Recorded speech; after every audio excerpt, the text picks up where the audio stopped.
За намайг Бэгсэнгийн Даваасран гэдэг. Миний төрсөн нутаг бол Завхан аймгийн Отгонсом. Отгон тэнгэрийн үрд төрснөөрөө бол би өөрөө маш их бахархдаг.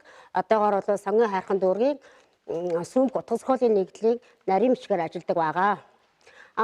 Миний шүлэг бичиг болсон шалтгаан бол маш багасаа 3 дугаар ангиас ахуулан би шүлэг бичсэн. Санжийн бүргийн шав гэдгээр юм бол би өөрөөрөө бахархдаг. Тэр том өндөр босготой хүний нэрийг өнөөдөр энд ингээд урсаа сууж байгаа маань бас шүлэг бичиг болсон шалтгаан юм байнамаа. Би ер нь тийм аав амьтаа охин байсан л да. Ер нь аавтайгаа ер нь их ойр дотн өссөн. Аав маань намайг маш мундаг охин бол миний охин гэж боддог байсан. Тэгээд намайг 10 дугаар анги төгсөж явахад л аав маань биеийн таархан эмнэлэгт байсан. Тэгээд багшийн дээд сургууль хаана байдгийг, Монгол Улсын их сургууль хаана байдгийг, миний охин аль сургуульд ирэх бол гэж аягүйх боддог байсан. Тэгээд би яг тэр конкурсоор ороод л сургууль авч чадаагүй. Тэгээ аавынхаа хүсэл мөрөөдлийг өнөөдрийг хүртэл ингэж хазаарлсан юм шиг аавынхаа хүсэл мөрөөдлийн түүчээ болж явж чадаагүйд аягүйх харамсдаг. Тэгээд аавдаа зориулаад нэг шүлэг бичсэн байгаа. Тэгээд тэрнийг аамши. Нутгаа зориагүй аав минь.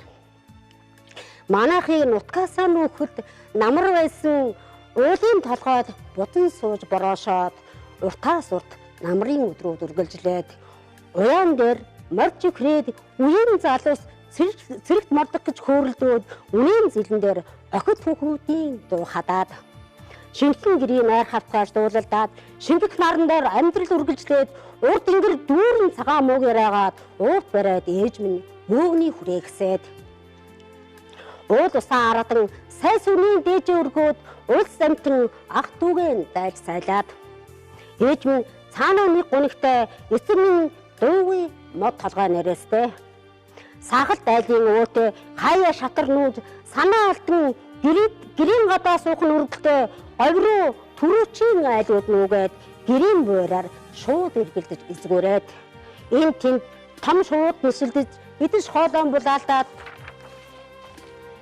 энэ намрын өөтөг эцэг минь гайхаш огшроод гэрээн очоод нутгаасаа хөдлөв гинхэн иргэн хард сэтгэл хорогдоод димэл ээж минь дээжээ мөрөөд нулим сайн унгаад дээлийн гэлдэргэл хаам нь таг дүүгүй дүүсэгээд хүний нутаг руу сэргэлжин сууших хэцүүхэн чийдвэртэй эргэлзэж тэнэглзээд уулын ураа харж битүүхэн шунаасрах хаам нь урт холын нүүлээс дахин нутгаан зориагүй юм. Цаг үргэлж нутгийн хаан зүг хараад илгэж зэлгэрсэн нүдээр гунигтайхан ширтэж өсөд төрсөн нутагтаа зүү зөндөө харсаар өнгөтэйгийн хоймот дээшээ морилсон.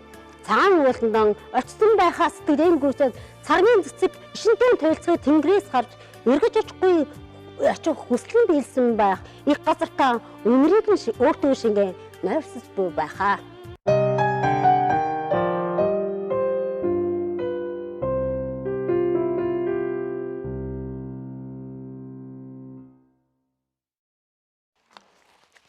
За 20 дахь шүлгээ хэлж өгье.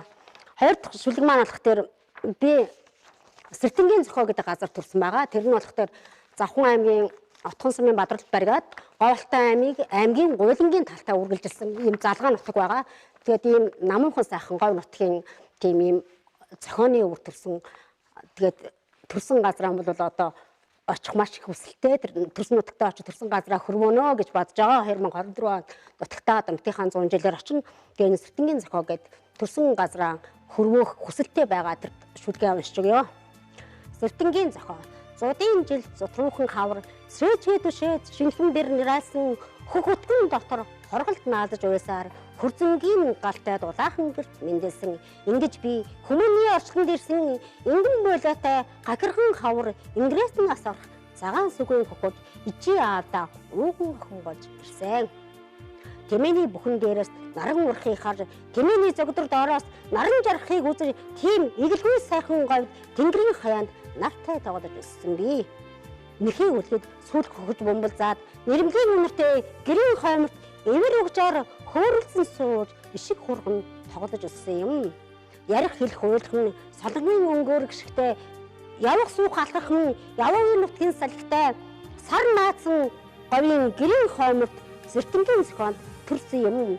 Сэмэртлээ санах нутаг нь сэтгэлийн минь үзүүрт баяатай. За баярлалаа. Та бүхэндээ энэ өдрийг сайхан өнгөрүүлээрэй гэж хүсье.